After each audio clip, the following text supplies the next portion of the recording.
In my opening speech, I remarked that there are really two avenues to a knowledge of Jesus' resurrection, the historical and the experiential. And tonight we've been primarily preoccupied with the historical.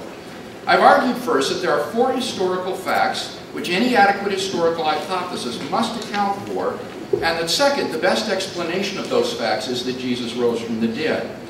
Now, I don't think that we've seen any of those four facts refuted today. The majority of scholars, in fact, do agree with the arguments that I gave for Jesus' honorable burial by Joseph of Arimathea, for the fact that the tomb was found empty, for the appearances of Jesus to various individuals and groups, and for the origin of the disciples' belief in Jesus' resurrection.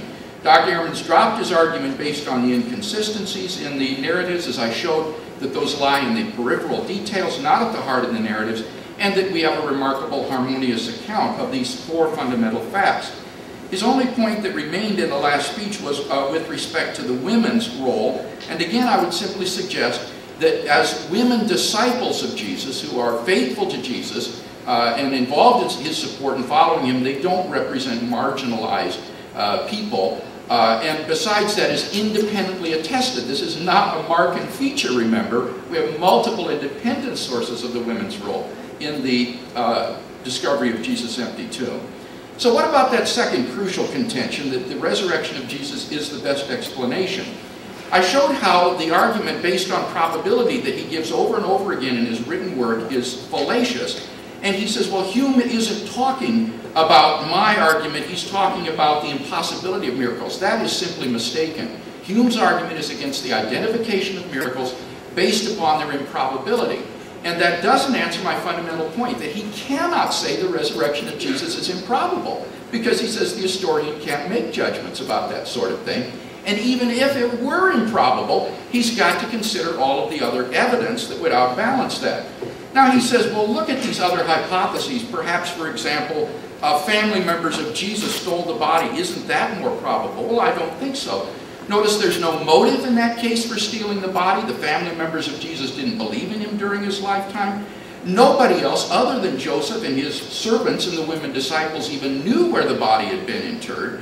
The time was insufficient for such a conspiracy to be hatched and launched between Friday night and Sunday morning. Also, the grave clothes in the tomb disprove the hypothesis of tomb robbery. Nobody would undress the body before taking it away. His conspiracies like this always come to light. His Roman guards would have been happy to inform the Jewish leaders of what had happened. And this hypothesis can't explain either the appearances of Jesus nor the origin of the Christian belief in his resurrection. So for all those reasons, that's an improbable hypothesis. By contrast, I don't think he's shown any improbability in saying God raised Jesus from the dead. All he says is that this appeals to God and that historians can't infer God. But remember, I gave three responses to that. First, as in physical science, you don't have to have direct access to explanatory entities in order to infer them. Secondly, the historian's whole project is dealing with the inaccessible past, where you have to infer things based on present evidence, even though you don't have direct access. And thirdly, this isn't a debate about what historians can do professionally. It's a debate about whether there's historical evidence for Jesus' resurrection and the conclusions that we can draw. And even if a professional historian can't draw that conclusion in a historical journal or a classroom, he can draw it when he goes home to his wife.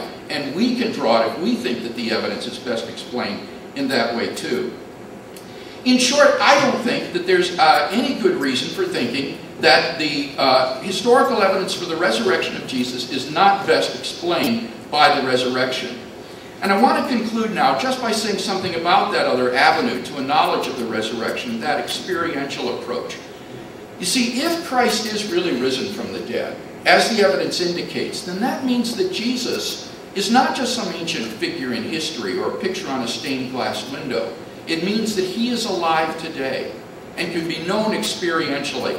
For me, Christianity ceased to be just a religion or a code to live by when I gave my life to Christ and experienced a spiritual rebirth in my own life. God became a living reality to me. The light went on where before there was only darkness, and God became an experiential reality, along with an overwhelming joy and peace and meaning that he imparted to my life. And I would simply say to you, if you're looking for that sort of meaning, purpose in life, then look not only at the historical evidence, but also pick up the New Testament, begin to read it, and ask yourself whether or not this could be the truth. I believe that it can change your life in the same way that it's changed mine.